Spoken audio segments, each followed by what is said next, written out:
बहुत समय पहले की बात है। प्राचीन भारत के एक समृद्ध राज्य में एक राजा का बहुत ही सुंदर और विशाल महल था।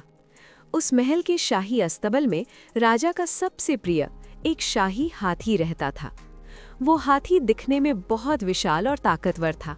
उसे खाने के लिए सबसे मीठे फल और रहने के लिए सोने जैसा सजाया हुआ कमरा दिया जाता था।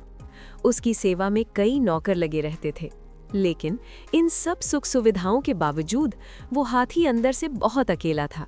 जानते हैं क्यों? क्योंकि उसका कोई दोस्त नहीं था। वो दिन भर अपनी भारी जंजीरों के बीच बैठा रहता और बस सूनी आंखों से दरवाजे की तरफ देखता रहता। उसके पास सब कुछ था, लेकिन अपना दुख बांटने के लिए कोई नहीं था। एक दिन की बात है, दोपहर का समय था। एक बहुत ही दुबला पतला भूखा सड़क का कुत्ता खाने की तलाश में भटकते हुए शाही अस्तबल में आ पहुंचा। वो डर रहा था, उसके पैर कांप रहे थे, लेकिन हाथी के खाने की खुशबू उसे वहां खींच लाई थी। कुत्ते ने धीरे से अंदर झांका। सामने उस विशालकाय हाथी को देखकर वो सहम गया। उसे लगा कि हाथी उसे कुचल देगा, लेकिन हाथी ने उसे कुचला नहीं। हाथी की आंखों में गुस्सा नहीं, बल्कि दया थी। हाथी ने चुपचाप अपनी सूंड से अपने खाने का एक बड़ा हिस्सा उस भूखे कुत्ते की तरफ सरका दिया। कुत्ता हैरान रह गया। उसने पेट भरकर खाना खाया। उस दिन सालों बाद हाथी ने खुशी से अपनी पूंछ हिलाई थी। बस फिर क्या था, उस दिन से एक अनोखी दोस्ती की शुरुआत हुई। कुत्ता अब वहीं अस्तबल में रहने लगा। दोनों साथ में खाते और साथ में ही सोते। जब कुत्ता सोता तो हाथी अपनी सूंड से उसे हवा करता, और जब वे खेलते तो हाथी उसे अपनी सूंड से पकड़कर हवा में प्यार से झूला झुलाता। कुत्ता भी हाथी के मस्तक पर चढ़कर खेलता रहता।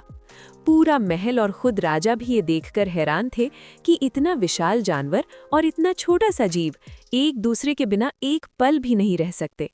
उनकी दोस्ती पूरे राज्य में मशहूर हो गई। लेकिन कहते हैं ना कि वक्त हमेशा एक जैसा नहीं रहता। एक दिन दूर गांव से एक अमीर व्यापारी उस अस्तबल में आया। उसकी नज़र उस समझदार और प्यारे कुत्ते पर पड़ी। उसे वो कुत्ता इतना पसंद आया कि उसने महावत को मुंह मांगी कीमत देकर कुत्ते को खरीद लिया। कुत्ते ने बहुत कोशिश की। वो भौंका, रोया, पीछे मुड़कर अपने दोस्त को देखता रहा, लेकिन वो व्यापारी उसे जबरदस्ती अपनी गाड़ी में डालकर ले गया। इधर हाथी अपने दोस्त को अपनी आंखों से दूर जाते देख पूरी तरह टूट गया। उस दिन हाथी ने अपनी पसंदीदा गन्ने और फल को छुआ तक नहीं। रात हुई, लेकिन उसे नींद नहीं आई। वो बस उसी दरवाजे को देखता रहा जहां से उसका दोस्त गया था। दिन बीतते गए। हाथी कमजोर होने लगा। उसकी आंखों से आंसू बहते रहते। राजा ने बड़े बड़े वैद्यों को बुलाया। वैद्यों ने जांच करने के बाद राजा से कहा, महाराज, इस हाथी को शरीर की कोई बीमारी नहीं है। इसे विरह का रोग है।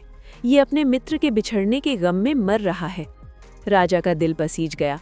उसने तुरंत अपने सैनिकों को आदेश दिया, पूरे राज्य में ढिंढोरा पिटवा दो।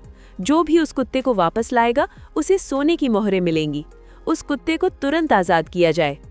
और फिर वो पल आया जिसका सबको इंतजार था। जैसे ही कुत्ते को वापस अस्तबल में छोड़ा गया, वो दौड़कर हाथी के पास गया। अपने नन्हे दोस्त को वापस देखकर हाथी ने इतनी जोर से चिंगाड़ मारी कि पूरा महल गूंज उठा। उसने तुरंत कुत्ते को अपनी सूंड में उठा लिया और सीने से लगा लिया। कुत्ते ने भी अपनी जीभ से हाथी को चाटना शुरू कर दिया। उनकी खुशी देखकर वहां खड़े हर इंसान की आंखों में आंसू आ गए। उस दिन राजा ने ये नियम बना दिया कि इन दोनों दोस्तों को अब मृत्यु तक कोई अलग नहीं करेगा। तो दोस्तों, इस कहानी से हमें ये सीख मिलती है कि रिश्ता खून का हो या ना हो, अगर दिल से निभाया जाए तो दोस्ती से बड़ा कोई बंधन नहीं होता। प्यार की भाषा हर जीव समझता है।